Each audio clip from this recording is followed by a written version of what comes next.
먼저 국민의례를 하겠습니다. 모두 국기를 향해 주시기 바랍니다. 국기에 대하여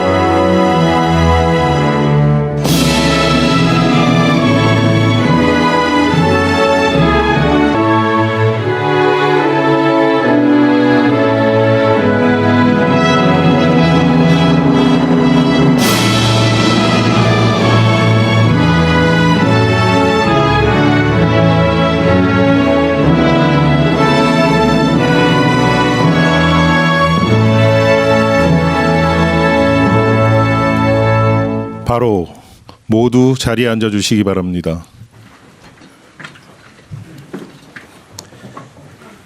제49회 국무회의입니다. 대통령님께서 개선안과 함께 모두 말씀을 하시겠습니다.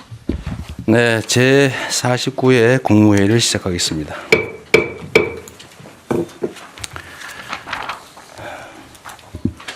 우리 요새 국무위원 여러분들께서 각자 맡은 자리에 최선을 다해 주시는 것 같습니다. 조금씩 성과도 나는 것 같고 또 평가도 많이 개선되고 있어서 감사하다는 말씀 먼저 드립니다. 관세 협상이라고 하는 큰 산을 넘었지만 우리 앞에 많은 과제들이 여전히 놓여 있습니다. 특히 대내외 파고에 맞서서 경제의 기초 체력을 보다 강화하고 국민 경제의 지속적 발전을 위한 토대를 더 튼튼하게 구축해야 되겠습니다. 그래서 내년이 더욱 중요합니다.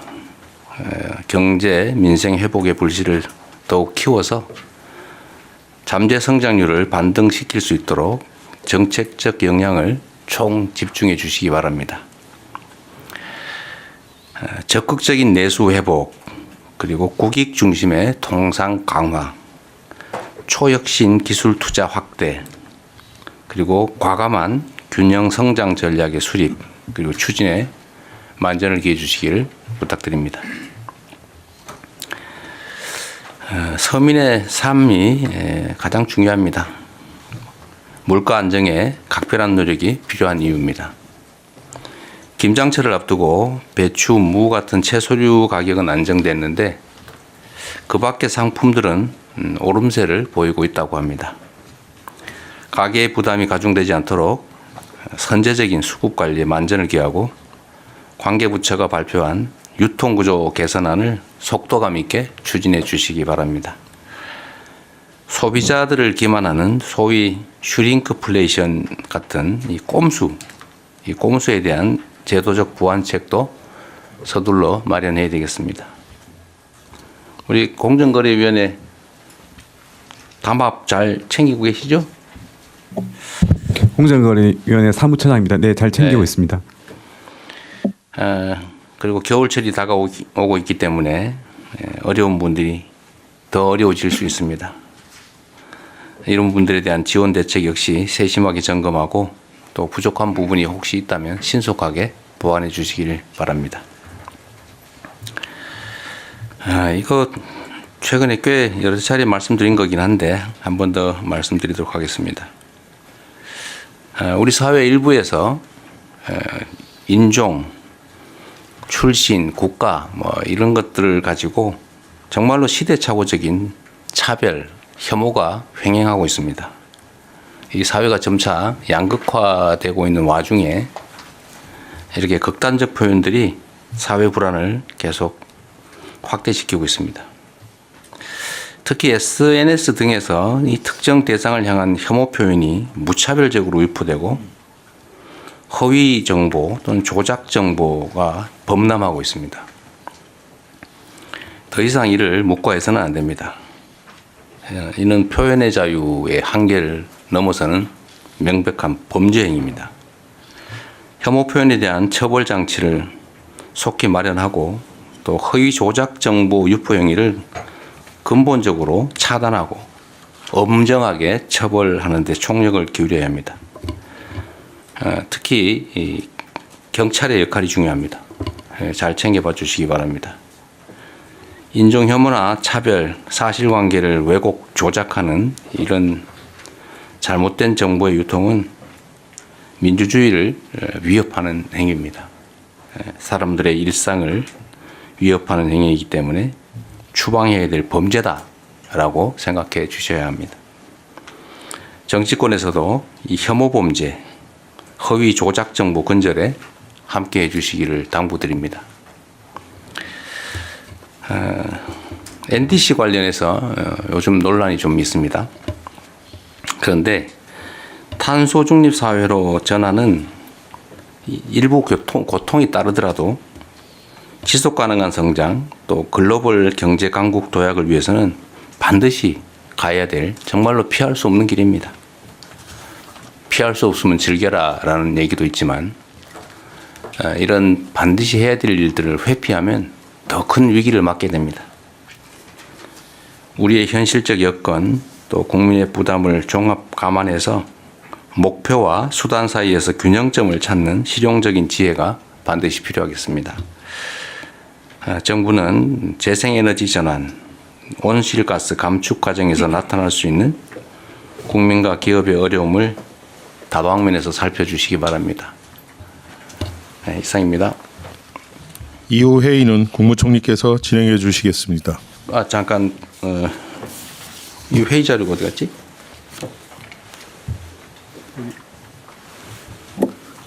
대통령님 자리에 지금 회의 자료가 없네요.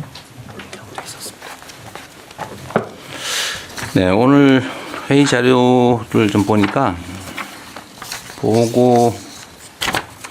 부처 보고 안건이 있고 대통령령안에 대한 심의 내용이 있고 일반 안건들이 있는데 이 중에 보완이 필요한 사항이 아니면 의결은 비공개에서 하되 보완이 필요한 사항 아니면 공개로 토의하시는 게 어떻겠습니까?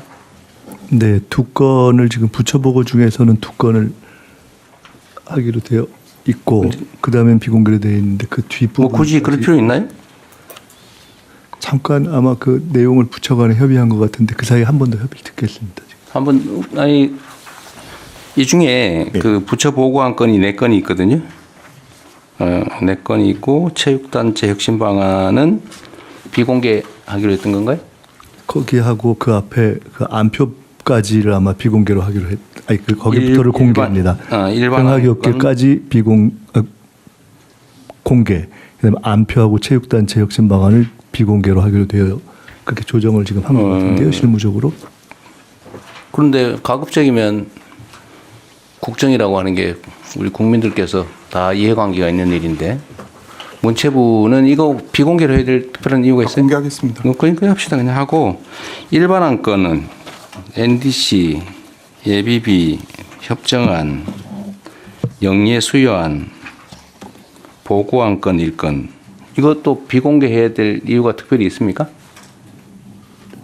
어떠세요? 사실 NDC는 비공개할 필요가 없죠. 기후 안건은 비공개할 이유가 없습니다. 네, 이건 그럼 공개해서 하고 예비비도 뭐 이게 왜 비공개? 사실 내용상으로는 비공개할 게 하나도 없습니다. 네, 협정안은 뭐 보완이 필요한 사항인가요? FTA 어디 외교부 예, 괜찮습니다. 괜찮아요? 네, 그렇습니다. 그거 가능하면 공개로 얘기해요. 그다음에 영예 수여안 이건 뭐 비공개해야 될 이유가 없는 것 같은데? 네, 그렇습니다. 기록물 평가 결과 보고 이거는요 행안부. 아 그래요? 그러면은 대통령령 안건 논의만 비공개라고 나머지는 그냥 다 공개 논의하시죠. 먼저 하고. 네, 그렇게 하겠습니다. 예, 그러면 제가 진행을 하겠습니다. 현안 토의와 보고가 있는데요. 제가 현안 토의하기 전에 한 가지만 좀 대통령 제안을 좀 먼저 드리고 시작을 해야 될 것 같습니다. 국무회의에서.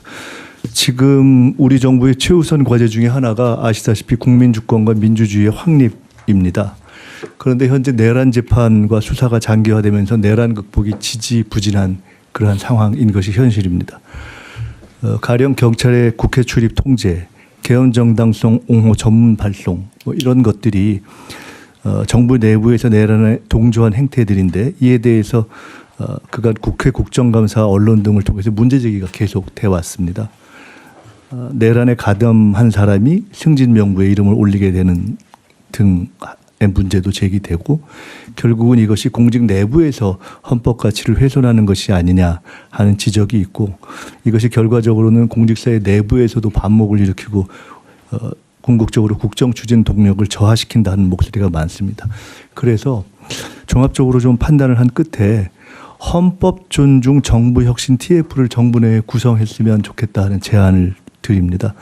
헌법 존중 정부 혁신 TF는 12.3 비상계엄 등 내란에 참여하거나 협조한 공직자를 대상으로 신속한 내부 조사를 거쳐서 합당한 인사 조치를 할 수 있는 근거를 확보하는 것을 임무로 하려고 합니다. 이건 뭐 공직자 개인 처벌 문제의 차원이 아니라 정부의 헌법 수호 의지를 바로 세워서 공직 내부의 갈등을 조속히 해소하고 국민의 신뢰를 회복하겠다 하는 취지입니다. 구체적으로는 정부의 각 부처와 기관별로 공정한 TF를 구성해서 내년 1월 정도까지 신속하고 질서 있게 조사를 마치고 설 전에 후속 조치까지 마련해서 민생에 집중하고 공직사회의 동요를 최소화할 수 있는 방법을 찾고자 합니다. 대통령님과 국무위원들께서 동의를 해 주시면 총리 책임하에 총리실에서 보다 상세한 추진 지침을 만들어서 배포드리고 추진해 나갈까 하는데 어떠시겠습니까? 그 당연히 해야 될 일 같아요. 네.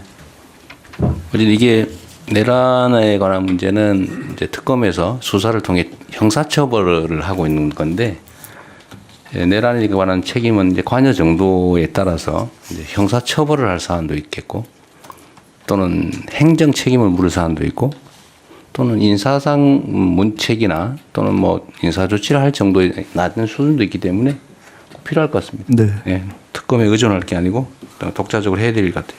네, 장관님들 다시 한 말씀은 따로 드리겠습니다. 네. 네, 그러면 다음 현안 토의를 진행하겠습니다. 2026년 경제성장 전략 주요 골자 안에 대해서 기획재정부 장관님께서 발제해 주시기 바랍니다. 예, 보고 드리겠습니다. 보고 자료는 작은 거하고 큰 거 두 개가 되겠습니다. 최근의 경제 상황입니다. 첫째, 경기는 그 밑에 GDP 실질 성장률에서 보시는 것처럼 작년 2, 4분기에 마이너스 0.2%, 작년 3, 4분기에 0.1, 4, 4분기 0.1, 금년 1, 4분기에 마이너스 0.1을 보이는 이 경제 상황이었습니다. 매우 어려운 아주 심각한 상황이었습니다. 그래서 저희 정부 들어서는 2, 4분기는 6월은 아마 저희들 관련에 대해서 0.7%로 새 정부 들어서 기대감 등등으로 이렇게 좀 0.7%까지 반등했고 3, 4분기는 온전한 우리 이재명 정부의 첫 경제 성적표가 마이너스 1.2%로 이렇게 성장했습니다. 마이너스 1점. 아, 플러스. 당황하셨는 것 같아요. 네, 1.2%로 아주 높은 성장을 했는데요. 2024년 1분기 이후 6분기 만에 이제 최고 수준을 해서 아마 이런 조금 더 힘을 낸다면은 연간으로 1% 내외 성장도 저희들은 예상하고 있습니다. 정시는 추경, 상법 개정 등 정책 효과에 힘입어서 주요국 대비 가장 높은 주가 지수 상승률을 보여서 그 밑에 표에서 보시는 것처럼 46.6% 11월 7일 기준입니다. 이렇게 보이고 있습니다.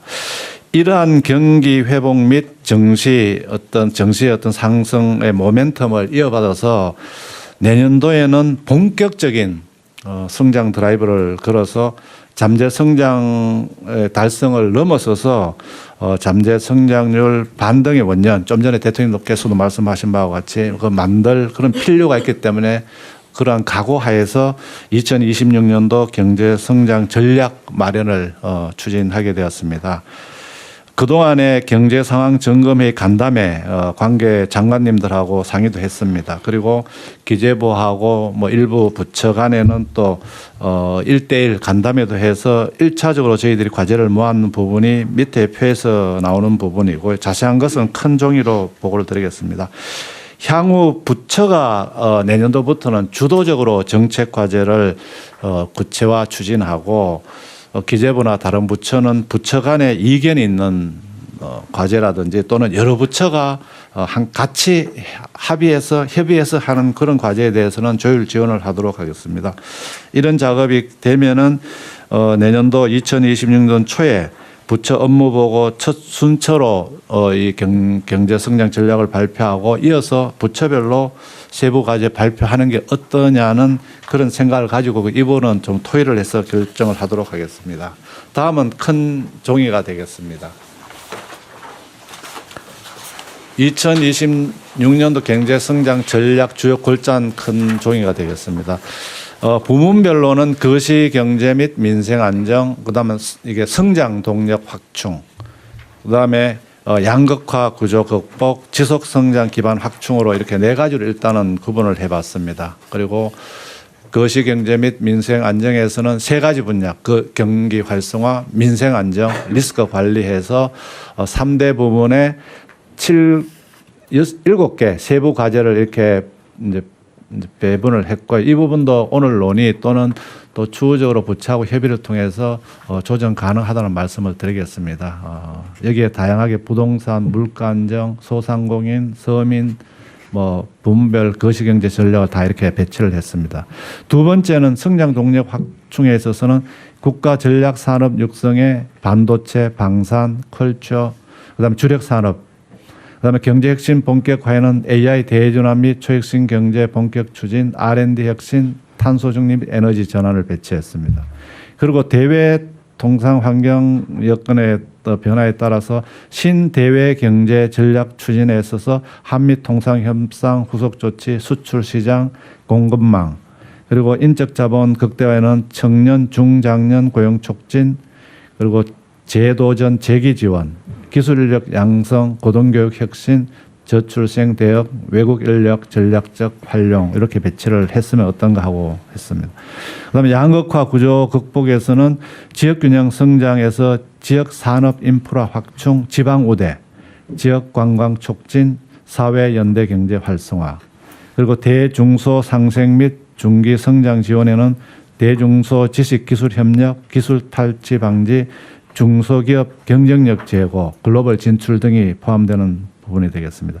산업안전투자 확대에는 안전투자 금융지원, 인센티브 확대, 건설공사 안전관리 강화 등 해서 여기는 더 보완이 필요하다고 생각합니다.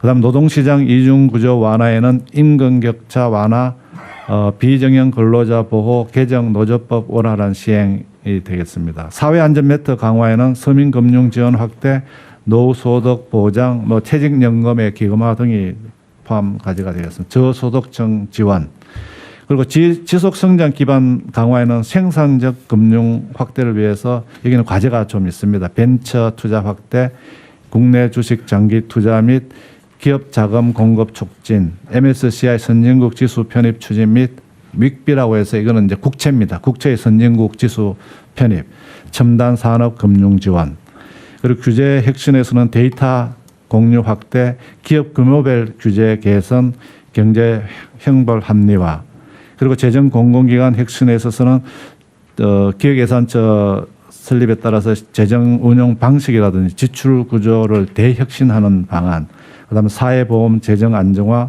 국세외 수입 관리, 공기업 혁신, 국유재산 제도 개선, 조달 행정 등 조달 혁신 조달 확대 이렇게 해서 저희들이 지금 안을 초안입니다. 그래서 오늘 대통령 주재에서 논의가 되면은 저희들 보완하고 그 이후에도 또 필요한 과제는 지속 보완해서 내년 초에는 그 2026년 경제 성장 전략이 발표돼서 잠재 성장률을 반등을 이루는 그런 계기로 삼았으면 합니다. 이상 보고를 마치겠습니다. 근데 이거 내용 정리를 아주 잘하신 것 같은데요. 근데 여기 왜 자료에 안 띄고 오셨어요? 이게 너무 크다. 너무 커가지고. 네. 그래도 어쨌든 뭐 중요한 부분이 다 들어가 있긴 한데, 그래도 강조하고 싶은 거 몇 가지만 제가 말씀드릴게요. 뭐 어차피 다 하던 거긴 한데 한번 강조해서 한번 말씀드리는 겁니다. 어쨌든 국정에서 제일 중요한 거는 뭐 안전이나 또 안보 뭐 이런 것들 뭐 당연히 중요하고 그건 기본이니까. 근데 그 외에 정말로 중요한 거는 결국은 민생이죠. 국민들의 삶을 더 개선하는 거고. 그 민생의 핵심은 역시 먹고 사는 문제, 경제라고 생각이 됩니다. 어쨌든 경제 회복에 어쨌든 총력을 다해야 되는데, 그런데 우리가 조금씩 세부적인 데서 혹시 놓칠 수 있는 게 있는데, 하여튼 서민 물가 안정, 그 중에 특히 전에도 한번 강조했던 식품 관련된 물가 안정이 정말로 중요한 것 같아요. 그리고 이게 정부가 정책적으로 기업 활동 지원, 경제 활성화 조치를 취하면 이제 대기업들의 활동이 중요하죠. 영향이 가장 크고 기여도도 크고 칭찬할 바가 많긴 합니다만 그 중에 가끔씩 보면 이런 독점적, 과점적 지위를 악용해 가지고 부당한 이익을 취하려고 하는 경우가 가끔씩 있어요. 근데 이거는 쌀 속에 뉘 같은 거라서 반드시 골라내야 됩니다. 그래서 아까 제가 공정거래 말씀도 한번 드렸고요. 그래서 유통구조 개선 문제도 그렇고 어쨌든 부당하게 물가, 독점적, 과점적 지위를 이용해서 물가 올리고 서민 부담으로 가중시키는 이거는 철저하게 어쨌든 가진 권한을 최대한 발휘해서 잘 관리 통제해야 될 것 같습니다. K컬처가 중요하다는 거는 뭐 또 말할 필요도 없고 그래서 문체부 역할이 정말로 중요한데요.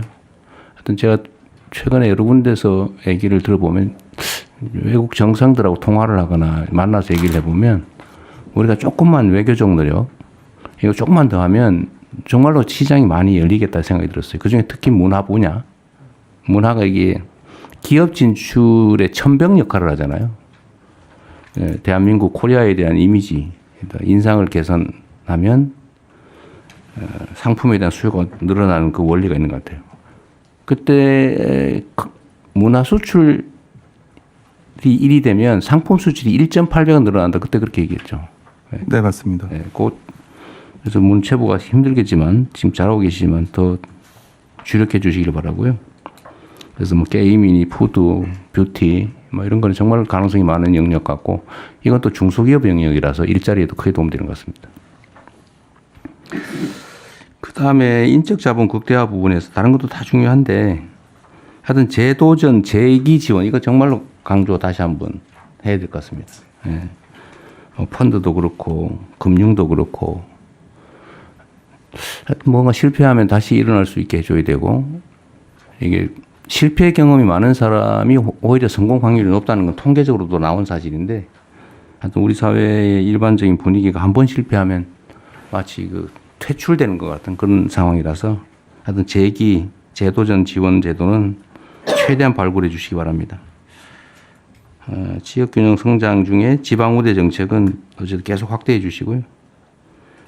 지역관광 분야도 이거 그래서 문체부가 계속 중요한데 우리 최 장관님 제가 저번에 우리 대통령실 안에서만 얘기했는데 지금 이제 관광객들이 계속 늘어나면서 서울을 왔다가 다시 재방문할 때는 서울보다 다른 데를 가고자 하잖아요.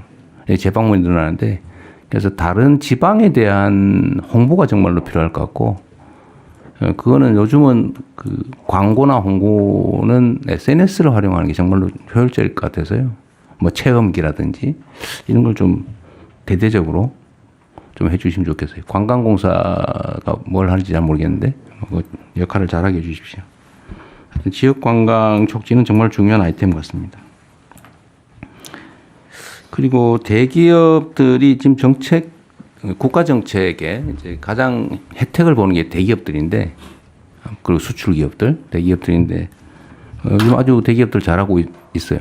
잘하고 있고. 전에 나왔던 뭐, 온갖 중소기업 약탈, 탈취, 기술 탈취, 이런 문제들이 요즘은 많이 얘기가 없긴 한데, 혹여라도 또 모르니까 기술 탈취나 중소기업, 이게 좀 뭐 표현이 좀 그런데, 하여튼 중소기업들의 부당한 좀 압박을 하지 않도록 그 부분도 각별히 좀 챙겨 주십시오. 이건 뭐 사회 문화의 문제인 것 같아요. 자기만 살겠다고 힘없는 사람들은 쥐어짜가지고 부당 이익 취하는 거 이건 철저하게 좀 막아주면 좋겠습니다. 그리고 사회 안전 매트 강화 분야에서는 서민 금융 지원 분야를 그냥 말이 아니라 최대한 좀 정책적으로 지원해 주십시오. 금융 분야가 제일 자유주의적인 것 같아요. 그냥 한번 빚 안 갚으면 죽을 때까지 빚쟁이 돼가지고 아무것도 못하는. 그 선진국들은 빚이 한번 지더라도 쉽게 탕감해 주잖아요. 파면 면책 제도가 잘 발달해 있는데 우리는 아직 많이 부족한 것 같아요. 그 국민들이 한번 쓰러지더라도 일어서게 해야 국가의 역량이 커지는데 한번 쓰러지면 아예 다시는 못 일어나게 만드는 이런 잘못된 관행이나 제도는 좀 많이 개선해야 될 것 같아요. 저번에 참 금융위원회 소관인지 모르겠는데 금융위원회 어떻게 계세요? 예, 금융위원회 사무처장 참석하고 사장님 있습니다. 오셨구나. 예. 전에 저 서민들 뭡니까 그 신용 전과라 그래야 되나? 신용 사면 조치를 신용 사면 그거 어떻게 완료했습니다. 되고 있어요? 아 그 완료했어요. 조치는 완료를 했습니다. 네네. 어쨌든 계속 좀 추가 발굴을 좀 해주시고요. 그다음 생산재 금융 분야에 이 국내 주식 장기 투자 촉진 이렇게 돼 있는데 우리 경우에 장기 투자에 대한 세제 혜택이나 이런 게 좀 충분한가요? 좀 강화해서 장기 투자하면은 좀 진짜 인센티브를 좀 많이 네. 줄 수 있게 스킴을 좀 바꾸도록 하겠습니다. 근데 이 장기 투자에 대해서 인센티브 부여 제도에 대해서 반론이 그런 게 있더라고요. 결국 대주주들이 혜택 보는 거 아니냐. 근데 그건 좀 분리해서 네네. 일반 투자자하고 네네. 대주주들은 경영권 네. 확보를 위해서 그냥 원래 가지고 있는 거잖아요. 네네. 근데 거기에 해주면 또 뭐 부자 감세 논란이 있을 수 있어서 그거는 일반 투자자들을 좀 장기 투자에 대해서 혜택을 주는 방식으로 네. 좀 세부적으로 잘 만들어 주시기 바랍니다. 네, 알겠습니다. 그리고 국세청이 어디 소관이죠? 기재부 소관. 네, 기재부서. 기재부. 국세청 나와 있어요? 외청이라서 없죠 여기는. 네. 요새 아주 열심히 잘하고 있는 것 같은데. 네, 세액 수입도 뭐. 세액 수입 관리도 통합 관리하고. 네, 네. 통합 관리. 어쨌든 이건 조세정이라는 측면에서도 어쨌든 세외 수입뿐만 아니라 체납 관리를 철저하게 좀 해야 됩니다. 이게 일자리에도 네. 꽤 도움이 되거든요. 그리고 국유재산 문제는 총리께서 챙기고 계시죠? 국유재산 헐값 매각한 거. 그거 정말 국기문란 행위 아닙니까? 네, 그 부분은 지금 기재부 포함해서 나머지 각 부처에서 지금 정리하고 있는 것을 저희가 진행해서 하여간 가장 국민적 관심이 높은 내용부터 시작해서 하나하나 정리해 가겠습니다. 네.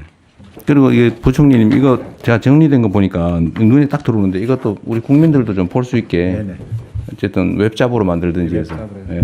한번 좀 알겠습니다. 비판적 검토도 할 수 있게 네네. 좀 해주십시오. 네, 다음 진행하시죠. 다른 국무위원님들도 의견 있으면 말씀하십시오. 혹시 다른 의견 주실 분 안 계신가요? 추가할 게 있으면 하시죠.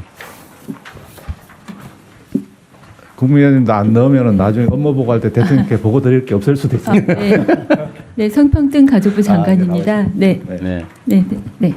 그 저희 양극화 구조 극복 모두의 공정한 성장 관련해서 노동시장 이중 구조 완화, 이제 임금 격차 완화가 이제 노동부 소관으로 되어 있는데 저는 그 노동시장 내에서의 그 성별 임금 격차 완화도 여기 같이 들어서 저희가 해결해야 될 문제로 보고 저희가 저희 성평등 가족부도 함께 이 부분을 좀 해결하는 역할을 했으면 합니다. 그러시죠. 네. 협조 부처에 그 같이 노동부하고 같이 하는데 성평등 네. 하도록 하겠습니다. 그럴 필요가 있겠네요. 또 산업부 장관입니다. 그 내용 전체가 좋은데 이걸 하나로 묶을 수 있는 캐치프레이즈 같은 거 하나 있었으면 좋겠다는 그러겠네요. 생각이 듭니다. 그래서 저희 산업부는 내년에는 모든 이슈들이 다 기업하고 연관되는데 대기업, 중소기업 포함해서 결국은 경쟁력인데 전 뭐 기업하고 싶은 대한민국을 제안하고 싶습니다. 왜 반응이 없어요? 저희가 이제 관세 협상하고 하면서 네. 저희들이 저희 부 전체적으로 깨달은 것 중에 하나가 뭐 대통령께서 말씀하셨습니다. 네. 국익이기도 하지만 정말 다른 나라나 기업을 압도하는 경쟁력이 참 절실하구나 하는 걸 정말 피부로 체감하고 있어서 내년에는 여기 나와 있는 것과 함께 한번 내년엔 정말 우리 기업들이 네. 정말 뭐 대기업만은 아닙니다. 이제 중소기업 다 같이 해서 뛸 수 있도록 한번 기업을 그 좋은 것 같아요. 기업하기 좋은 대한민국 원래 많이 쓰던 거긴 한데 괜찮은 것 같아요. 예, 그런 내용 해야 부문별 네. 캐치프레이즈 만들도록 하겠습니다. 원래 이 기업이라고 하는 게 그 우리는 상법상의 기업들을 주로 생각하지만 성경에서 쓴 기업은 다른 의미잖아요, 그죠? 먹고 사는 문제. 네, 네 맞습니다. 네. 훌륭하십니다. 또 있으신가요? 네, 네. 없는 것 같네요. 지금 말씀 주신 거 저도 한 말씀만 좀 보태겠습니다. 대통령님 혹시 기억하실지 모르겠는데 원래 대선 전에 대통령께서 국가 비전을 생각하실 때 원래는 장기적으로 백범이 제시했던 문화국가 생각을 하셨고 네. 지금이 성장 회복이 필요하기 때문에 문화국가로 가기 위한 과정에 대해 성장 회복을 말씀하셨습니다. 그때 말씀하셨던 중에 앞으로 해야 될 중에 그런 문화주도 성장 이런 말씀도 하셨거든요. 지금 하셨던 기업하기 좋은 나라, 문화주도 성장, 최근 증시를 살리는 건 사실 개미와 국민주도 성장이라는 측면도 있기 네, 때문에 네. 그런 걸 포함해서 조금 더 시대에 맞게 종합적으로 한번 정리를 해서 토론을 한번 해서 정리하면 좋겠습니다. 그거 좋네요. 문화 주도 성장. 뭐 좋은 게 너무 많아서 그러니까 그런 등등을 좀 종합하게 하나 골라야 되는데. 네. 알겠습니다. 아니면 그거를 좀 종합할 수 있는 토론을 한번 해서 그러시죠. 준비해서 네. 다음에 말씀드리겠습니다. 맞습니다. 예. 다음은 부처 보고가 있겠습니다. 부처 보고는 총 4건인데요. 아까 대통령님 말씀처럼 다 공개로 진행하겠습니다. 첫째, 혐오 발언에 대한 내용. 둘째, 어린이 등하굣길 안전 확보. 셋째, 공연 스포츠 분야 안표 근절. 넷째, 체육단체 혁신 방안이기 때문에 법무부 장관님, 인사혁신처장님 이렇게 해서 또 관련 행안부 장관님, 문화체육부 장관님 이렇게 순서로 그냥 쭉 보고해 주시기 바랍니다. 보고를 이게 내용이 많아서 보고하고 네. 잠깐 토론하고 그러시죠. 보고하고 토론하고 그렇게 하겠습니다. 네. 예, 법무장관입니다. 핵심 위주 짧게 보고하겠습니다. 예, 최근 특정 국가나 국민에 대한 혐오적 발언이 시위 현장 등에서 지속적으로 발생해서 사회적 갈등이 심화되고 있는 것은 잘 알고 계실 겁니다. 특히 외국인 관광객이 크게 늘고 있는 상황에서 근거 없는 혐오 표현은 반드시 근절되어야 할 것입니다. 먼저 해외 입법 사례를 간략하게 좀 말씀드리겠습니다. 독일은 형법에 대중선동죄, 혐오적 모욕죄를 두고 혐오적 표현 등을 처벌하고 있고, 프랑스는 형법 및 언론자 입법에서, 또 영국은 우리와 같은 집시법과 비슷한 공공지수법에서 혐오 표현을 처벌하고 있습니다. 2페이지입니다. 미국은 혐오 표현 자체를 처벌하고 있지는 않지만 혐오를 동기로 하여 폭력 범죄까지 나아간 경우 상당 정도 가중 처벌하고 있습니다. 일본은 외국인에 대한 처벌을 금지하는 특별법을 제정하여 민사상 불법행위 책임 및 혐오 시위 제지의 근거를 활용하고 있습니다. 이와 같이 형사처벌 유무에는 다소 차이가 있긴 하지만 대부분의 선진국들은 소위 헤이트 스피치를 방지하는 법을 도입하고 있습니다. 형사법적 대응 방안에 대해서 말씀드리겠습니다. 최근 시위 과정에서 혐오적 발언이나 욕설이 난무하고 있다는 점에서 우선적으로 현행 집회 및 시위에 관한 법률을 개정하는 것이 가장 빠르고 효과적인 방법이라고 생각합니다. 국회는 김태년, 윤건영 의원이 개정안을 발의해서 계류 중에 있습니다. 이 개정안에 대해서는 명확성의 원칙에 위배된다는 지적 등이 있는 것으로 좀 저희들이 보고받고 있는데, 지난달 법무부에서 요점을 보완할 수 있는 검토 의견서를 작성해서 소관 부처인 경찰청에 송부하였습니다. 법무부는 경찰청과 함께 국회 입법 논의를 보다 적극적으로 지원하도록 하겠습니다. 혐오 표현 처벌을 위한 형법 개정 방안도 검토 중입니다. 독일, 프랑스와 같이 형법에 명예훼손, 모욕죄의 특례를 신설하면 지금보다 혐오 표현을 보다 용이하게 처벌할 수 있습니다. 다만 혐오 대상의 범위는 각 국가의 역사적, 사회적 배경에 따라 상이하므로 혐오의 대상을 국가 인종에 한정할지, 종교, 성, 장애 등 다른 요소까지 확대할지에 대한 사회적 논의도 필요합니다. 이와 관련 최근 법무부에서 출범할 형사법 개정 특별위원회에서 이 쟁점을 1차 과제로 선정해서 논의할 계획입니다. 이와 관련해서는 양분함 의원이 개정안 입법 발의해서 논의 중에 있습니다. 네 번째로 입국 규제 방안 강화입니다. 혐오조장 관련법인 형법이나 집시법 등으로 형사 처벌된 외국인에 대하여 강제 퇴거 및 입국 규제를 할 수 있도록 출입국 사범 처리 기준을 좀 강화하도록 하겠습니다. 더불어 국외에서 대한민국을 혐오하는 표현을 하는 외국인에 대해서도 입국 규제 조치를 선제적으로 하는 방안도 검토하겠습니다. 타 부처 특히 외국 입국 규제라든가 또는 관련해서는 어떤 외무부의 협조가 상당히 필요한 상황입니다. 어쨌든 타 부처에서도 혐오 발언 등 표현을 근절하기 위한 다양한 대응 방안이 있을 것으로 알고 있습니다. 인터넷상이나 또 SNS상에서는 정보통신망법 등 그런 개정들이 별도로 좀 논의되어야 될 것으로 보고 있고요. 어쨌든 타 부처에서도 적극 협조해 주면 저희들이 입법적 방안을 만드는 데 협조하도록 하겠습니다. 이상 보고를 마치도록 하겠습니다. 네, 의견들 있으면 말씀하십시오. 잠깐 이 부분은 인사혁신처장님까지 같이 하고, 보고를 네, 해야 그래. 되나요? 여기에는 잠깐 인사는 좀 더 하시죠. 네. 요거는 공무원에 대한 제한된 거니까. 네. 일단 법무부 발표에 대해서 의견들 있으면 말씀 먼저 들어보시겠습니다. 제가 먼저 말씀드릴까요? 네. 지금 네 번째 입국 규제 강화 문제는 현행 법률 하에서 할 수 있는 일 같아요. 쉽지 않습니다, 선생님. 왜요?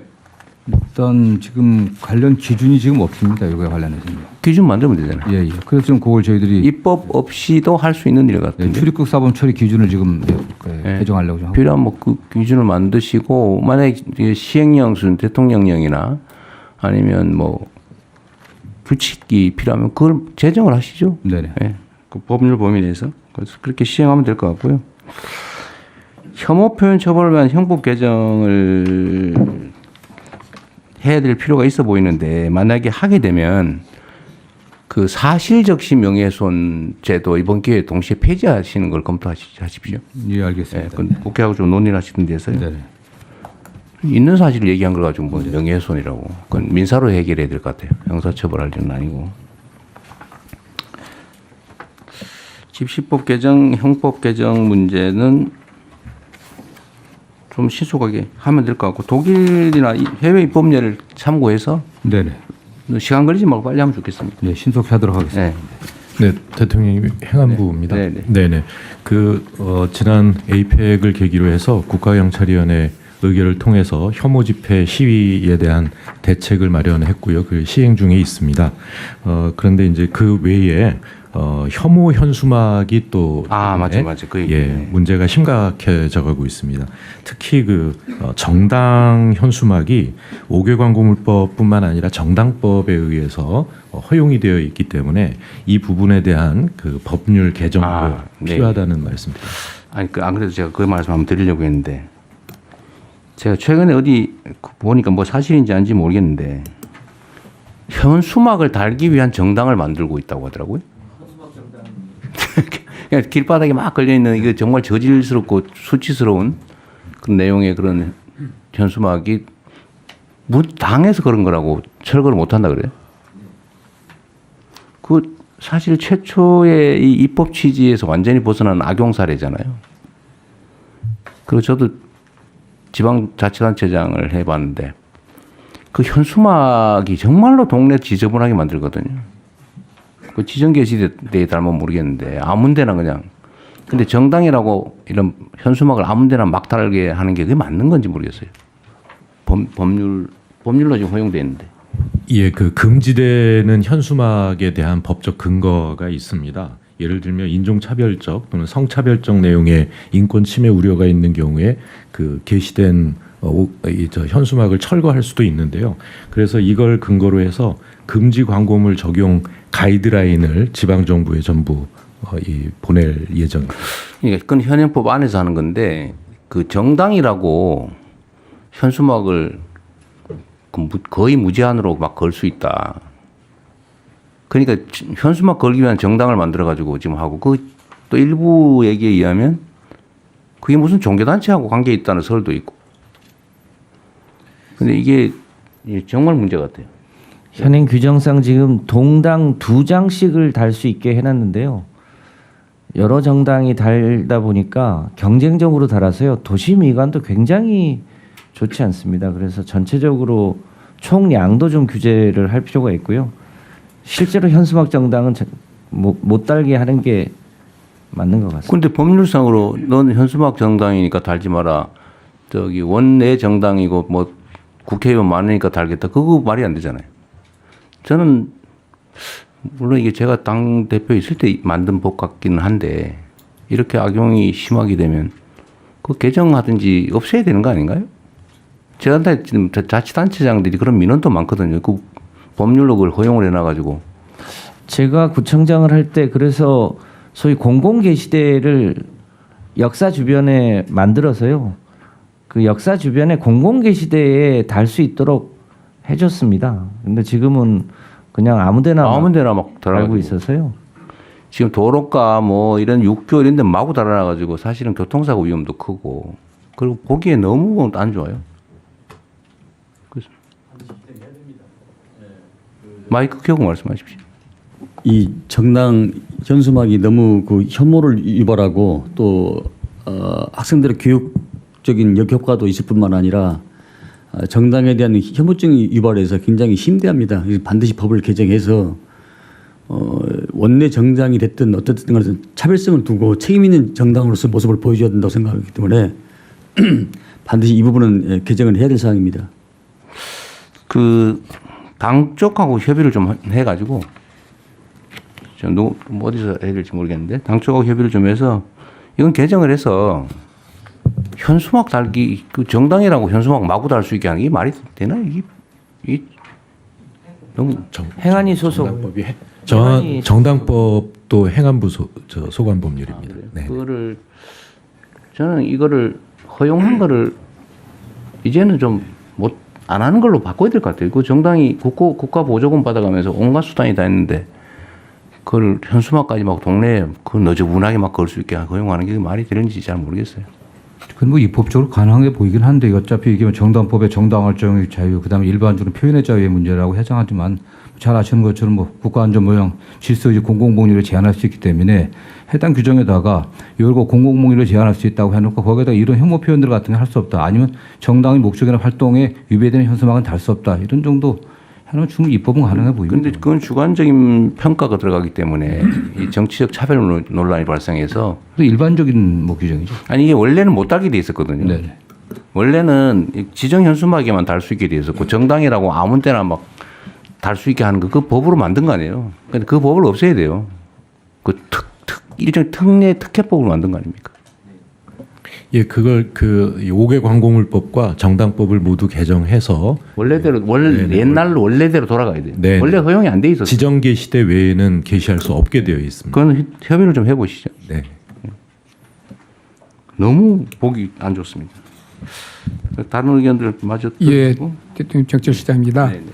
네, 혐오 증오가 이제 실제 지금 디지털 시대에는 온라인상에서 제일 많이 네. 이루어집니다. 그래서 형법 조치와 더불어서 정보통신망법 같은데 EU 같은 경우에는 디지털 서비스법에 보면 플랫폼 사업자가 이 증오나 혐오 이런 표현들은 삭제 의무가 부과돼 있습니다. 그리고 삭제를 안 하면 굉장히 높은 매출 대비 이렇게 벌칙이 부과돼 있거든요. 그래서 우리나라는 지금 방심위 규정 정도밖에 없거든요. 그래서 네. 법적 처벌 조항이 없습니다. 그래서 그 온라인의 그 플랫폼 사업자에 대한 삭제 의무 조항도 같이 병행 입법이 돼야 될 것 같습니다. 좋은 생각이신 것 같네요. 그게 원래 이런 혐오 아니면 뭐 누군가의 명예훼손, 모욕 이런 거를 쓰는 건 당연히 배상 사유고 처벌 사유인데 이거를 포털이나 이런 데서 방치를 하면 그 방치한 포털도 배상 책임을 진다는 판례가 있어요. 내가 아주 오래전에 있던 판례인데 근데 지금 거의 막 방치하고 있죠. 그래서 그건 삭제 의무 조항이 과징금 조항을 만들 필요가 있겠는데 그건 너무 심하죠. 특히 뭐 유튜브 이런 데 보면 정말 눈 뜨고 못 볼 돈 벌겠다고 그런 짓들을 하는데 하여튼 그것도 같이 검토를 한번 하시죠. 예, 법제처장입니다. 네. 예, 그 법무부 보고 내용 중에서 그 혐오 대상을 출신 국가나 인종의 한정 1차적으로 얘기를 했고 이제 종교성 장애의 경우에는 사회적 논의가 필요하다고 그랬는데 종교의 경우에는 이미 특정 지역에서 이슬람 사원 앞에서 혐오 시위를 한 적이 있고 명백히 들어가야 됩니다. 모든 국가들이 이거 다 집어넣고 있고 그러니까 성차별이나 성적 지향, 성별 이 부분도 지금 5개 광고물 관리에서 그 금지되는 내용 광고물의 내용으로서 성차별적 내용이 이미 들어가 있습니다. 이 부분도 네. 유럽 모든 국가들이 다 집어넣고 있습니다. 네, 국제 표준에 맞춰서 개정을 하시죠. 네, 성평등 가족부 장관입니다.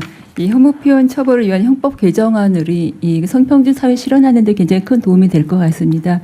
특히 이제 디지털 온라인에서의 어떤 차별 발언이 남녀 간에 더 그 갈등을 좀 부추기는 요소들도 많고 해서 법무부에서 진행하시는 형사법 개정 특별위원회에 좀 관련 부처도 함께 논의에 좀 참여하면 좋을 것 같습니다. 자중하는 뭘 하자 말을 해놓고 세워라 내워라 하거나 아니면 논쟁을 이유로 너무 시간이 지연되면 안 하는 것과 같기 때문에 뭐든지 결정이 되면 신속하게 진행하도록 좀 해주십시오. 네, 인사처 발표하시죠. 네, 인사처 발표드리겠습니다. 혐오 발언에 대한 대응 방안과 관련해서 인종, 민족, 국가, 지역 등에 대한 차별과 혐오는 공직자에게도 더욱 용납되기 어려운 행위입니다. 우리 사회의 혐오와 차별을 근절하는 데 있어서 공직사회가 적극적으로 참여할 필요가 있다고 생각됩니다. 이와 관련하여 공직자의 임용 제한과 징계 측면에서 혐오 발언자에 대한 제재 방안을 말씀드리겠습니다.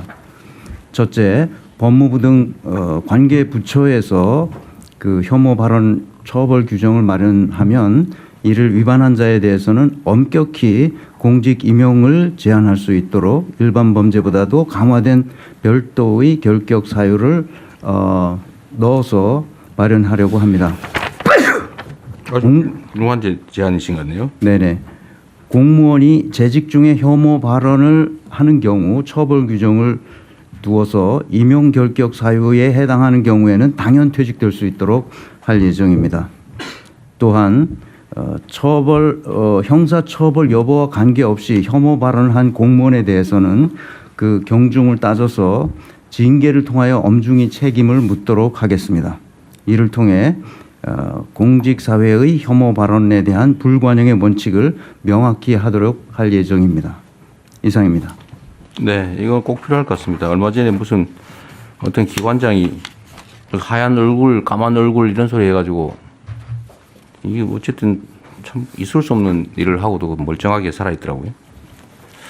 이건 뭐 특별히 더 논의가 필요하지 않을 것 같네요. 이것도 신속하게 추진하도록 하시죠. 네, 대통령님, 네. 이 건 관련해서 네. 짧게 말씀드리면 이 인사혁신처에서 이 제재 강화 이 방안 이 대상에 국가인권위원회 위원장이나 위원들도 포함이 되는지 좀 확인 부탁드립니다. 그 당연히 네, 들어가죠. 네, 네, 감사합니다. 네, 일반 공무원들은 국가 공무원은 직업 공무원이기 때문에 당연히 해당됩니다.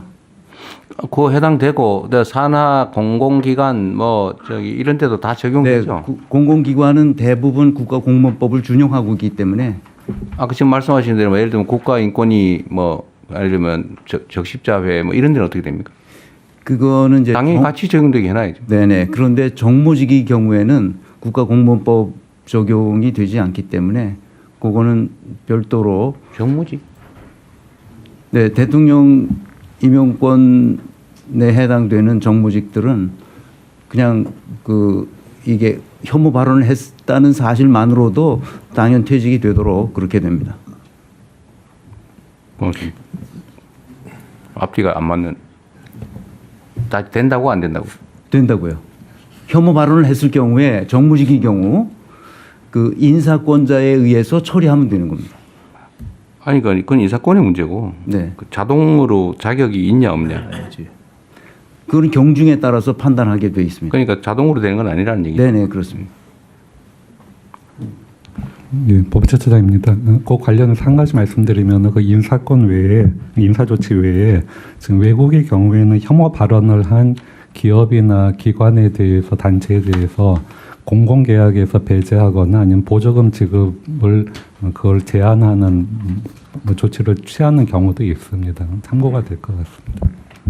네, 좀 더 정리를 하십시오. 그러면 일단은 공무원은 자격 제한하는 거는 일단 하고, 근데 이 범위를 어디까지 할 거냐? 보통 같은 기준으로 예를 들면 뭐 선거법 위반으로 자격이 제한되면 또 안 되는 건 쭉 일적으로 적용되잖아요. 네네. 그건 산하기관들도 안 되는 것 같던데. 네 맞습니다. 이것도 마찬가지일 거 아닙니까? 예, 네, 동일한 기준으로 네네. 하면 될 거 아니에요.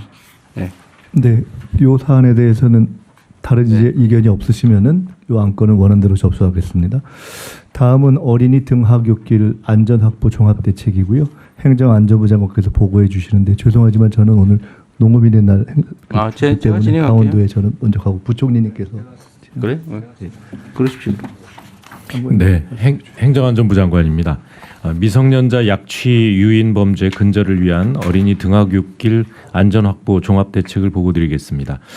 지난 8월 28일 서울 서대문구 어린이 약취 유인 미수 사건 이후 순찰 강화 등을 추진했으나 국민 불안감은 여전한 상황입니다. 그 뒤에 대통령 이 지시가 있으셔서 9월 중에 근본적인 이 종합 대책을 만들어서 10월부터 이 관계부처 합동 종합 대책을 수립 시행하고 있습니다. 우선 어린이 약취 유인 범죄에 엄정 대응하겠습니다. 신고 접수 시 최우선 출동하고 전국 경찰서의 신속 검거 체계를 구축하는 등 총력 대응하는 한편 약취 유인죄 적용이 어려운 경우 정서적 아동 학대 혐의를 적용하는 방안을 적극 검토하겠습니다. 또한 법정형 강화를 위한 법령 정비도 추진하겠습니다. 어린이의 대처 역량 강화와 국민 인식 개선도 함께 추진하겠습니다. 체험형 교육을 확대하고 법정 안전 교육을 강화하는 한편 학부모를 통해 가정에서도 연계하여 교육할 수 있도록 하겠습니다. 이번 주부터 2주간 전국 캠페인을 운영하게 되는데요. 이 국무위원 여러분께서도 관심을 가져주시기 바랍니다.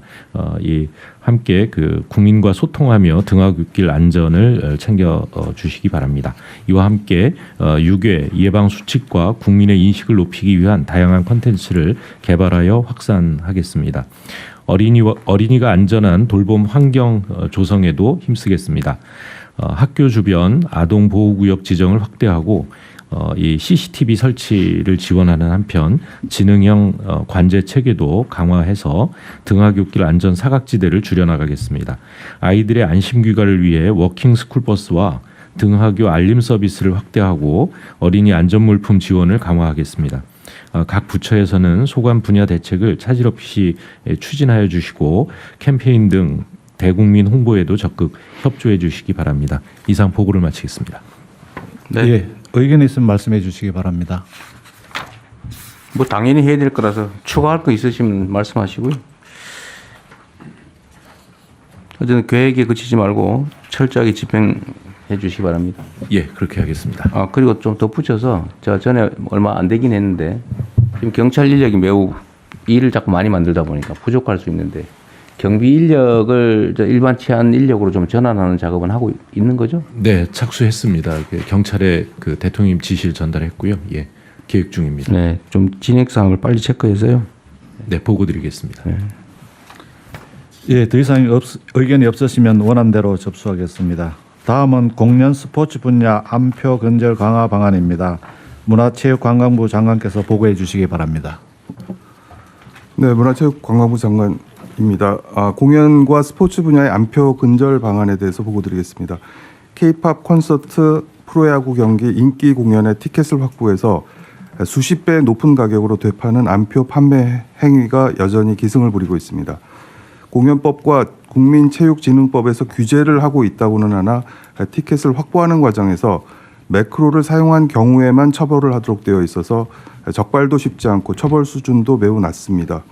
그러다 보니 현실적으로는 단속과 처벌이 쉽지 않아서 안표 판매 행위는 모두가 아시듯이 사실상 방치되고 있습니다. 이대로는 안 됩니다. 원천적으로 막아야 합니다. 안표상들이 부정적인 방법으로 티켓을 싹쓸이를 하게 되면 일반 팬들은 정가에 표를 살 수 있는 기회를 박탈당합니다. 안표상들이 엄청난 웃돈을 받기 때문에 팬들은 금전적으로도 큰 손해를 보게 됩니다. 소득이 적은 팬들은 관람을 엄두도 내지 못합니다. 게다가 청소년을 포함한 대부분의 팬들은 문화생활에 쓸 수 있는 가용자금의 한계가 있는데 이렇게 한 번 관람하는데 큰 돈을 쓰게 되면 여러 번 볼 수 있는 기회가 사라집니다. 결국 시장의 전체 크기가 줄게 되면서 문화계도 스포츠계도 결과적으로는 큰 피해를 보게 됩니다. 이렇듯 안표는 일반 팬들과 창작자를 비롯해 시장 전체의 질서를 무너뜨리고 모두에게 큰 피해를 주기 때문에 반드시 막아야 합니다. 법을 바꾸겠습니다. 이번 정기국회에 관련 법을 개정해서 수단 방법에 관계없이 티켓을 웃돈을 받고 판매하는 행위는 전면 금지하고 위반할 경우 처벌을 강화하겠습니다. 티켓을 정가보다 높은 가격으로 판매할 경우 상습 위반자는 가중 처벌하겠습니다. 또한 부정적으로 취득한 이득보다 훨씬 큰 과징금을 부과해서 더 큰 경제적 손실을 감내하도록 하겠습니다. 아울러 이번 조치로 안표 판매 행위가 더 내밀하게 음성화될 경우에 대비해서 단속기관과 긴밀하게 협력하겠습니다. 그리고 안표 판매 행위를 신고하면 그 액수의 몇 배 이상의 큰 포상금을 지급하는 방안도 강구하겠습니다. 건전한 관람 문화를 해치며 모든 이들에게 피해를 안겨주는 안표 판매 행위의 뿌리를 이번에는 반드시 뽑겠습니다. 물론 이 과정에서 선의의 진성 소비자가 피해가 가지 않도록 주의해서 진행하겠습니다.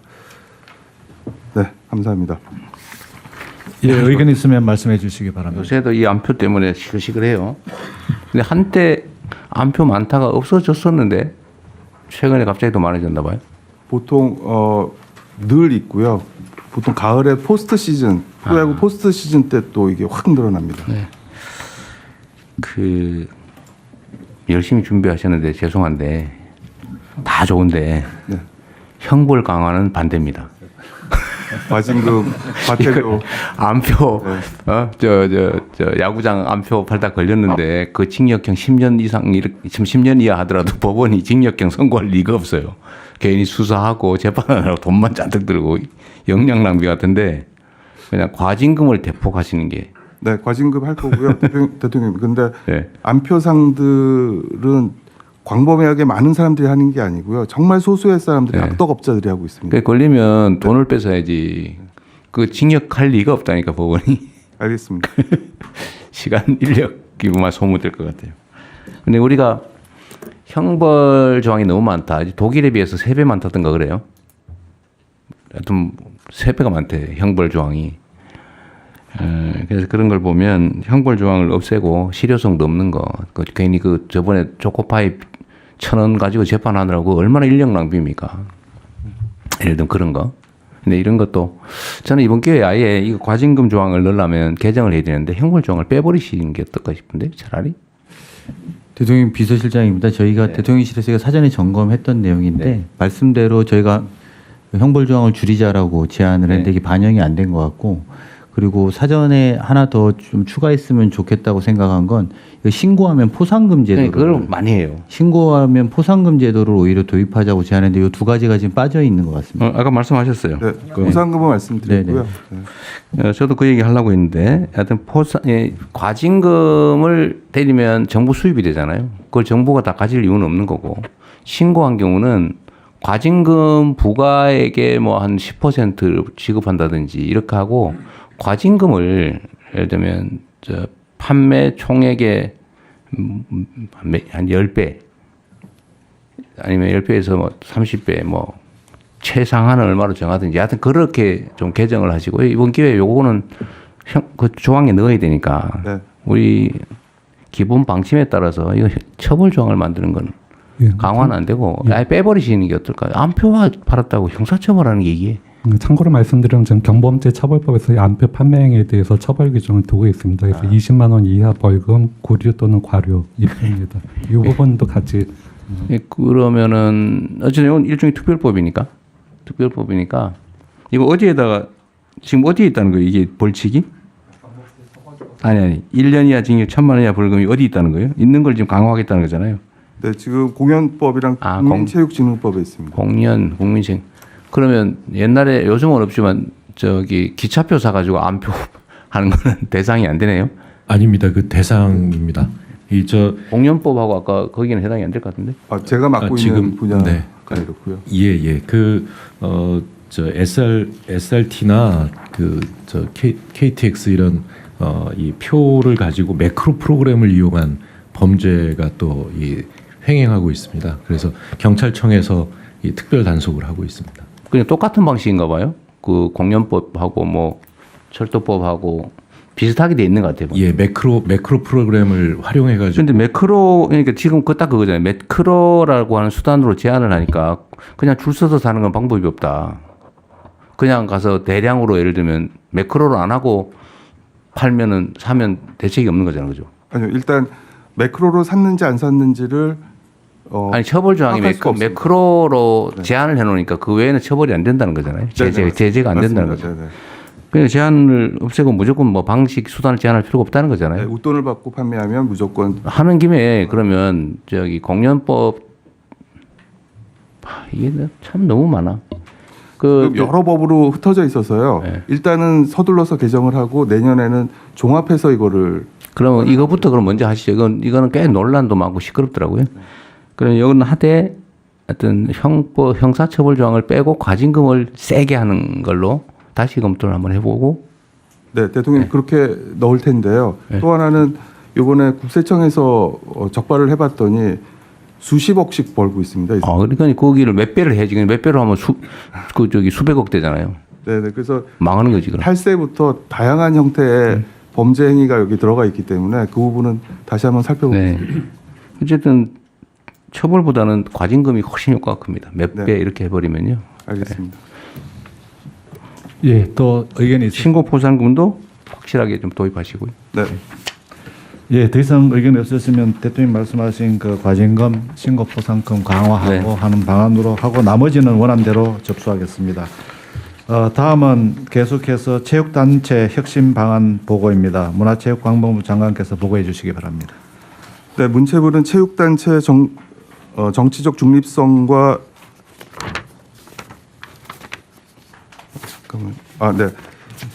죄송합니다. 체육단체 혁신 방안을 보고드리겠습니다. 추진 배경입니다. 대한체육회는 체육단체 최상위 조직으로서 17개 시도체육회와 68개 종목단체가 회원으로 가입되어 있습니다. 대한체육회와 종목단체는 국제올림픽위원회인 IOC와 국제경기연맹인 IF의 구성원이기 때문에 정부는 체육단체의 중립성과 자율성을 존중하고 있고 직접 관리, 감독하는 수단은 제한적이었습니다. 그러다 보니 과거에는 대한체육회에 대해서는 여러 논란이 거듭되어 왔습니다. 권한 남용과 불투명한 운영에 대한 지적이 끊이질 않았고 이는 시도 그리고 종목 단체에도 다르지 않았습니다. 체육계 특유의 상명하복식 권위주의와 폐쇄적인 문화는 비합리적인 의사결정과 조직적 은폐 등의 문제를 발생시킨다는 지적도 있었습니다. 최근에는 사격장 실탄 유출 사건처럼 안전과 위험 관리 체계도 미흡해서 국민의 기대에 어긋났던 게 사실입니다. 체육계도 이제야말로 국민의 신뢰를 회복할 수 있도록 변화해야 합니다. 문체부는 체육단체의 정치적 중립성과 자율성을 존중하여 올해 초 새롭게 구성된 대한체육회 유승민 회장 그리고 그 집행부와 함께 다음과 같은 혁신 방안을 마련했습니다. 먼저 인사, 징계 등 조직관리 부분은 자율성을 보장하되 스스로 공정하게 운영할 수 있는 구조로 설계하려고 합니다. 반면에 국가 보조금을 받는 공적단체로서 예산사업 부문은 책임성과 투명성을 높일 수 있도록 합리적인 관리 체계를 구축하겠습니다. 먼저 인사와 징계입니다. 대한체육회장의 임기부터 1회만 연임이 가능하고 2회는 아예 불가능하도록 정관을 개정하겠습니다. 자기 세력을 구축해서 사실상 종신제처럼 권력을 누린다는 비난이 다시는 발생하지 않도록 하겠습니다. 선거도 소수의 선거인단이 뽑는 간선제가 아니라 직선제로 온라인 투표가 가능하도록 바꾸겠습니다. 이렇게 함으로써 체육회 내 구성 비율이 가장 높은 현장 선수들의 의사와 투표권이 앞으로는 제대로 행사될 수 있도록 하겠습니다. 대한체육회부터 먼저 이렇게 바꾸고 시도 및 종목 단체장도 함께 지혜를 모아서 단계적으로 적용해 나갈 수 있도록 유도하겠습니다. 징계 절차도 명확하게 하겠습니다. 징계기구인 스포츠공정위원회를 구성할 때 기존에는 대한체육회장이 자의대로 임명할 수 있었지만 앞으로는 대한변호사협회 등 외부 6개 기관에서 추천받도록 제도화해서 공정성과 독립성을 강화하겠습니다. 특히 임원의 비위 징계는 상위기관에서 다루도록 의무화해서 셀프 손반방위 징계의 가능성을 차단하겠습니다. 다음은 사업과 예산 집행의 책임성 강화입니다. 정부는 매년 4천억 원 내외의 예산을 체육단체 교부에서 전문체육 및 생활체육 활성화 사업을 지원하고 있습니다. 예산 사업이 책임성과 투명성을 높일 수 있도록 기금 사업 성과 평가와 공공기관 경영 평가 등을 엄정히 해서 예산 편성과 임직원 인센티브에 적극 반영하겠습니다.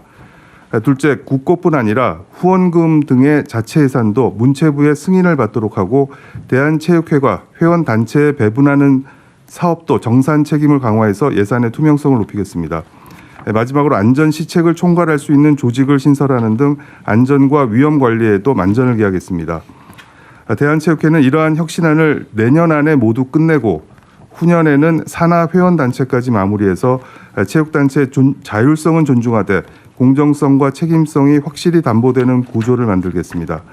이상 대한체육회 유승민 회장 집행부와 문체부가 함께 준비한 혁신 방안에 대한 보고를 마치겠습니다. 이게 대한체육회하고 다 협의하신 거예요? 네, 같이 했습니다. 엄청나게 혁신적인데? 네. 괜찮아요? 유승민 회장 강한 의지가 있고요. 네. 저희는 잘 서포트하기로 했습니다. 그런데 이 연임을 제한한다고 하는 거는 스트레이트로 3번까지밖에 못한다 이 뜻이죠. 스트레이트로 2번. 스트레이트로 이연임 제한이라고 되어 있는데 연임이 아니고 이연임. 1년임만 할 수 있고요. 아, 이연임을 금지한다. 네네네. 그러면은 연임을 금지하면 중임은 허용한다는 뜻이 되거든요. 그 다음에 또 한 번. 쉬었다 하는 건데요. 네, 그건 되고요. 그럼 2번 연속으로 하고 쉬었다가 2번 연속으로 하고 또 쉬었다 2번 연속으로 하고 이렇게 되네. 그럴 수 있죠. 근데 가령 이제 유승민 회장 같은 경우는 젊지 않습니까? 그러니까 뭐 이번에 했으니까 다음에 한 번 더 할 수 있지만. 임기가 보통 몇 년이에요? 4년입니다. 4년, 8년 하고 쉬었다가 8년 또 하고 이렇게 해도 된다. 근데 이제는 예전처럼 간선제로 하고 뭐 자기 세력을 구축한 그런 임원들이 와서 뽑아주는 게 아니라 전체 선수들이 뽑는 이제 직선제로 바뀌기 때문에 충분한 지지를 받지 못하면 어차피 될 수가 없습니다. 그러면 쉬었다 다시 하고 쉬었다 다시 하고는 계속 가능하다. 그렇죠. 네. 지지를 받으면 할 수 있는 거죠. 지지를 받으면. 그리고 이 종목 단체로 가다 보면 사실 어떤 기업 회장이 의지를 가지고 밀어주는 종목들이 있습니다. 그래도 대표적으로 총 임기는 제한해야 되지 않을까요? 그런 부분도 한번. 그러니까 이게 이제 뭐 그걸 몇 번 할지 모르겠는데 8년 하고 쉬었다 8년 하고 쉬었다 8년 하고 이게 가능하다는 거잖아요. 그렇죠. 가능하죠. 지금 중임은 가능하니까요. 그것도 총 임기는 하나쯤은 재원을 해야 되지 않을까? 예를 들면 우리나라에 그 감시 권력은 제한이 없어요. 예를 들면 국회의원처럼. 근데 집행 권력은 기본적으로 제한을 하거든요. 대통령은 1번, 시도지사는 3번, 단체장 3번. 근데 그게 국민적인 공감대가 있다고요. 근데 여기는 8년씩 한 번 쉬다가 8년 또 쉬었다 8년이 가능하다 이론적으로. 약간 그거 한 번 더 추가 제한을 하면 어떨까 하는 생각이 일단 들고요. 두 번째는 직선제의 투표권자가 누구예요? 선수, 그다음 현장에 있는 지도자, 그다음에 이쪽 간부 뭐 규정이 있어요? 네네 있습니다. 아, 규정이 있어요. 네. 대한체육회는 모수가 33만 명인데 2,000명 정도밖에 투표를 안 한다? 지금 간선제로 했을 때는. 간선제라서요? 네네. 투표권을 안 주니까. 네. 그럼 직선제를 하면 투표권자는 확정할 수 있다. 네. 무리 없이. 네. 그러면 그렇게 하시면 될 거 아니에요. 온라인 투표는 도입하면 될 것 같고. 하나 좀 추가했으면 싶은 게 체육계의 폭력 문제가 계속, 이건 이제 부패 문제인데 폭력 문제가 언제나 문제되잖아요. 네. 근데 여전하다고 해요. 네. 이게 은폐돼 가지고 이거에 대한 대책도 좀 추가로 강구를 한번 해주세요. 네, 그 부분이 유승민 회장도 가장 지금 중점을 두고 있는 부분이고요. 또 대한체육회 분리돼서 스포츠 윤리센터라는 걸 만들어서 언제든 신고하고 감시할 수 있는 체계를 만들어 놨는데 이 부분도 조금 지금 한 7, 80명 정도가 움직이고 있거든요. 네. 여기도 예산을 좀 더 지원하고 그런 부분들에 대해서 신속히 처리할 수 있도록 지원하고. 저런 게 있더라고요. 이게 이제 체육계 폭력 문제뿐만이 아니고 예를 들면 뭐 중소기업의 기술 탈취 문제나 아니면 뭔가 후려치기 뭐 이런 거 있잖아요. 약자들. 이 약자들은 혹시 신고하고 문제 삼았다 자기가 피해를 입을까 봐 말을 못 하는 거예요. 그래서 이거를 다른 부처도 다 관련이 있는데 그래서 공정거래위의 신고도 사실 좀 그렇다고 하더라고요. 혹시 내 신고했다가 조사받으면 누가 신고했는지 알잖아요. 알면 이제 불이익을 실질적으로는 주기 때문에 못한다고 해요. 그래서 이거를 좀 제도적으로 익명화해서 조사를 하면 누군가 신고를 하면 그것만 조사를 하면 딱 드러나기 때문에 그럴 때는 아예 기본적으로 포괄적으로 익명 제보는 익명으로 다 처리하고 그냥 일반 조사를 해서 드러나지 않게 하는 거를 제도적으로 뭔가 보강을 좀 해야 되지 않을까 싶어요. 우리 사회 약자 그룹들이 언제나 드러날까 두려워서 말을 못 하잖아요. 이 체육회 이것도 비슷하거든요. 예를 들면 익명으로 신고를 받을 때 익명을 철저히 보장하고 예를 들면 어느 지역의 어느 단체가 그렇다 그러면 그거 포함해서 몇 군데를 동시에 조사를 하든지 해가지고 드러나지 않게.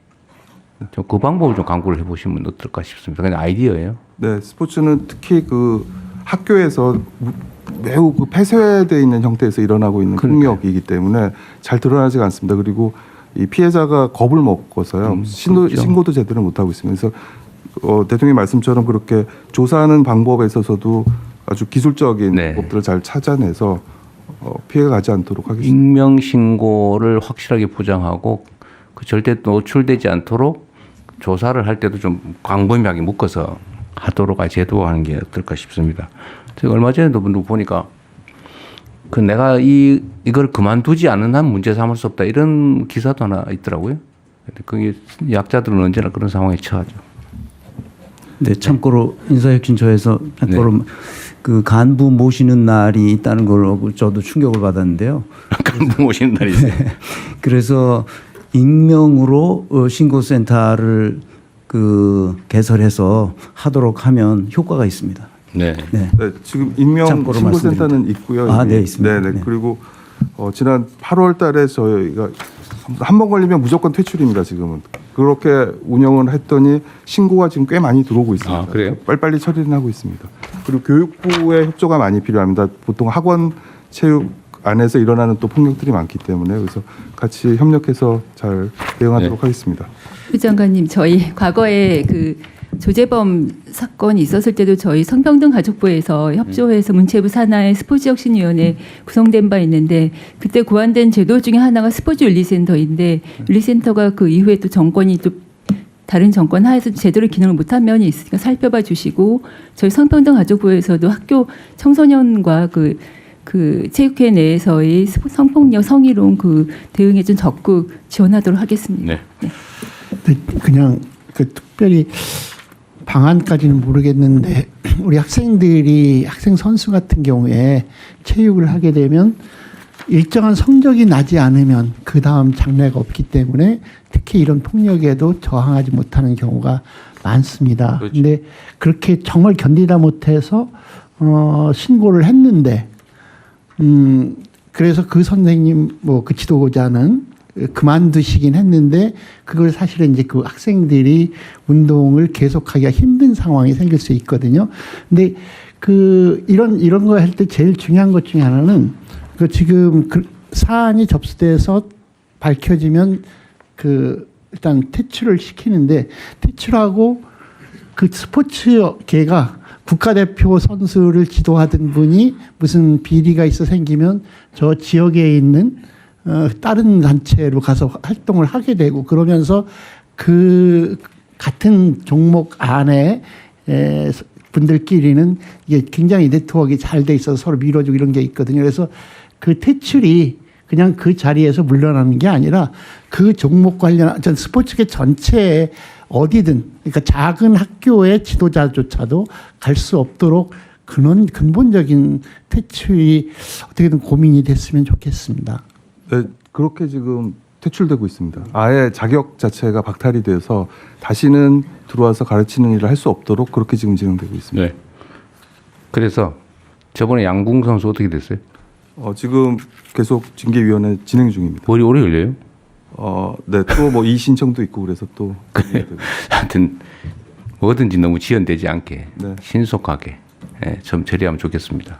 시간을 질질 끌거나 그러지 않게. 네. 네.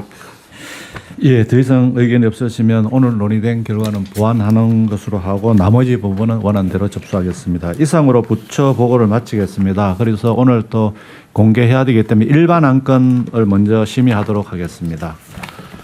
제 1496호부터 1498호까지 3건의 안건을 일괄하여 상정하겠습니다. 기후에너지환경부 장관께서 제안 설명해 주시기 바랍니다. 네, 설명드리겠습니다.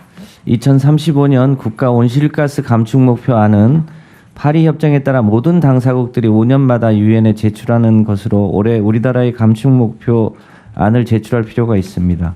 이번 2035년 NDC는 IPCC 권고, 헌재 결정, 미래 세대의 부담 완화, 지구적 책임, 산업계의 부담 등을 종합적으로 고려해서 2018년 배출량 대비 53%에서 61%를 감축하는 것을 목표로 설정했습니다.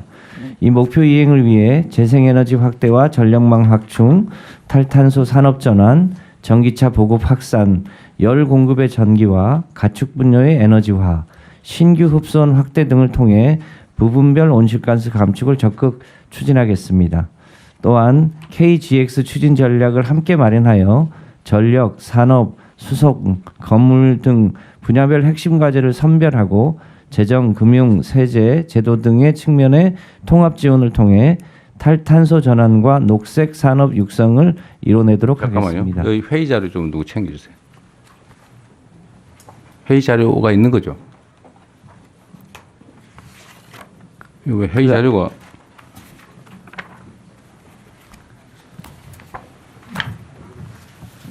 이거는 설명 자료고 그 앞에 보시면 자료가 있어요. 있어요? 나한테는 없네. 예. 이거 서류로는 안 만들었나요? 네, 서류 배포가 안 돼 있고요. 모니터에는 있습니다. 아, 서류로 배포 안 했어요? 네. 다른 위원님들은 안 받으셨어요? 모니터에 있습니다. 아, 모니터에 있어요. 왜 종이 아까워서 그러셨나요? 그건 저희 소관이 아니어서. 심의 자료는 그 컴퓨터로 이렇게 배포되고 종이로는 배포 안 하고 있습니다. 아, 원래 그랬어요? 예. 저는 이거 보면서 앞뒤로 막 봐야 되기 때문에 앞으로는 출력해 주세요. 예, 출력해서 배포. 뭐 아무 차례도 없어가지고. 네, 알았습니다. 네, 말씀 마저 하십시오. 네, 마저 보고 드리겠습니다. 두 번째 건입니다. 제3차 계획기간 국가 배출권 할당 계획 변경안은 온실가스 배출권의 할당 및 거래에 관한 법률 제5조 3항에 따라 2020년 수립한 제3차 계획기간 전환 부분 배출 허용 총량을 조정하는 내용입니다. 작년 말에 국가 온실가스 배출량 통계가 변경됨에 따라 3차 계획기간 배출권 거래제 전환 부분 배출 허용 총량을 조정하여 과잉 할당을 교정할 수 있도록 3기 할당 계획을 변경하고자 합니다. 다음은 제4차 계획기간 중에 국가 배출권 할당 계획 안입니다.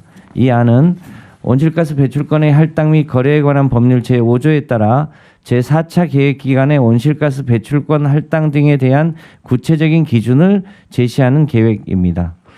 4차 계획기간에는 온실가스 감축을 유인할 수 있도록 배출권 거래제를 정상화하여 2030 NDC 및 2050 탄소 중립 달성에 기여하고 기업의 온실가스 감축이 탄소 경쟁력 제고로 이어지도록 제도를 개편하고자 합니다.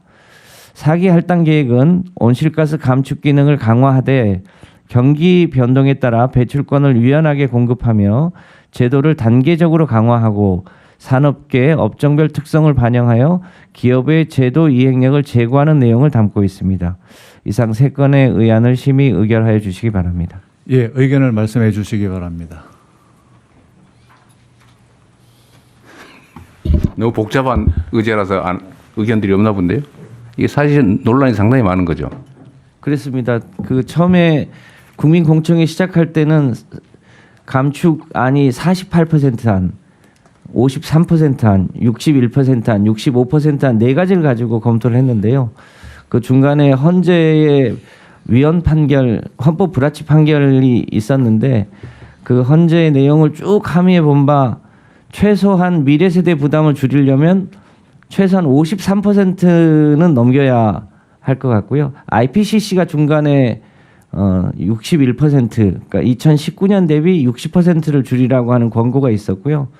워낙 빨리 지구가 더워지고 있어서 과학자들은 65% 안도 권고를 했는데 48% 안은 아무래도 위헌성이 있어서 산업계 쪽은 그 안을 선호하긴 했습니다만 네. 위헌성이 있어서 제외했고요.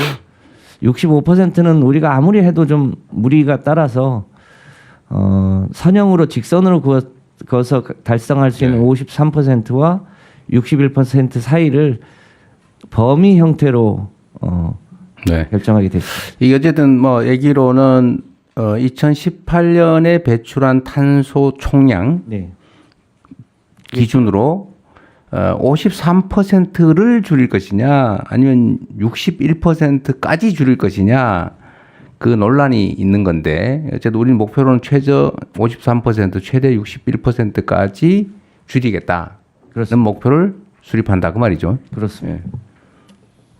어쨌든 뭐 다 많은 논의를 해서 한 거라서 네, 그냥 더 얘기해도 예, 여러 번 또 관계부처 협의를 논의를 많이 장차 세부 계획안들을 세워야 하고 특히 전력 분야는 12차 정기본도 세워야 하고요. 각 분야별로 세부 이행 계획을 세우는 과정에서 더 정밀하게 계획을 세우. 하여튼 이게 이제 우리 이 장면을 보시는 국민 여러분께서도 이제 다 이해하시겠지만 이제 아주 논란이 있는 이유는 이걸 강화를 하면 전통적인 예를 들면 석탄 발전소 네. 또는 화석 연료 사용하는 산업들 이게 이제 부담이 커지는 거고. 그렇습니다. 대신에 이제 재생에너지 산업이나 이런 부분은 또 기회가 또 생기는 거고. 기업의 부담이 되긴 하지만 결국은 이렇게 체질로 바꿔야 되는데 여기에 대해서 반대하는 분도 계시고 빨리 해야 된다는 쪽도 있고 지금 그런 상태인데 이제 우리가 정부 차원의 목표치를 정하는 거다 그 말이잖아요. 그렇습니다. 네. 네, 대통령님, 저 산업부 장관입니다. 산업부는 부담되죠. 아. 큰 부담이 되는 건 사실이고요. 더군다나 지금 현재 산업계 여건이 다배출 업종인 철강, 석유화학 등이 특히 더 어려운 업종들입니다. 그래서 논의 과정에서 기후부랑 산업부 그리고 뭐 경제부처에서 나름대로 굉장히 치열한 네. 논쟁은 있었습니다. 다만 하나 이게 제대로 적응이 되려면 산업계의 어려움은 이게 발표만 되고 정부가 원래 여기 안에 포함된 지원은 있어야 되는데 발표할 때는 지원을 해준다고 했다가 실제로 이제 발표하고 나면은 그런 지원들이 없었던 과거 정부의 사례가 있어서 거기에 대해서 좀 불안해하고 네. 아쉬워합니다. 그래서 이런 목표와 함께 원래 지금 여기 하면서 했던 내용 대부분들이 주로 이제 R&D 관련된 재정 지원 내용들이 굉장히 상당히 많습니다.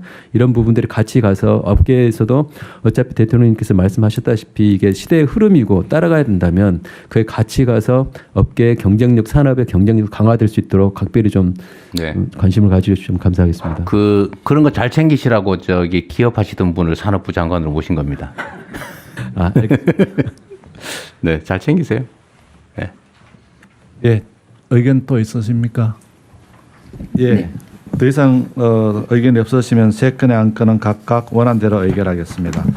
다음은 제 1491호 안건을 상정하겠습니다. 이번 안건은 제가 제안 설명드리겠습니다. 2025년도 일반 회계 목적 예비비 지출안은 국가정보자원관리원 화재로 중단된 정보 시스템의 대구 센터 이전 등 복구 비용을 지원하기 위한 행정안전부 소관 예산 201억 6,800만 원, 과학기술정보통신부 소관 예산 41억 7,700만 원 등 총 260억 6,800만 원과 10월 30일 중앙재난안전대책본부에서 확정한 9월 호우피해 복구 계획 이행 지원을 위한 행정안전부 소관 예산 83억 원을 2025년도 목적 예비비로 지출하려는 것입니다. 심의 의결하여 주시기 바랍니다. 네, 이거 뭐 별도의 특별한 의견이 필요한 게 아닌 것 같은데요. 예, 다른 의견이 없으시면 원안대로 의결하겠습니다. 다음은 제 1492호, 1493호 두 건의 안건을 일괄하여 상정하겠습니다. 외교부 차관께서 제안 설명해 주시기 바랍니다. 네, 제안 설명드리겠습니다. 대한민국 정부와 베트남 사회주의 공화국 정부 간의 자유무역협정 부속서 3가에 제시된 품목별 원산지 규정을 개정하는 교환각서안과 대한민국과 동남아 국가연합 회원국 정부 간의 포괄적 경제협력에 관한 기본협정 하에 상품무역에 관한 협정 부속서 3 원산지 규정의 부록 2에 품목별 원산지 기준 개정안은 기존 자유무역협정상 품목별 원산지 기준을 세계관세기구의 2022년 통일상품명 및 보호체계에 맞추어 개정함으로써 당사국 수출입업자들이 해당 협정의 혜택을 더욱 편리하게 누리도록 하려는 것입니다.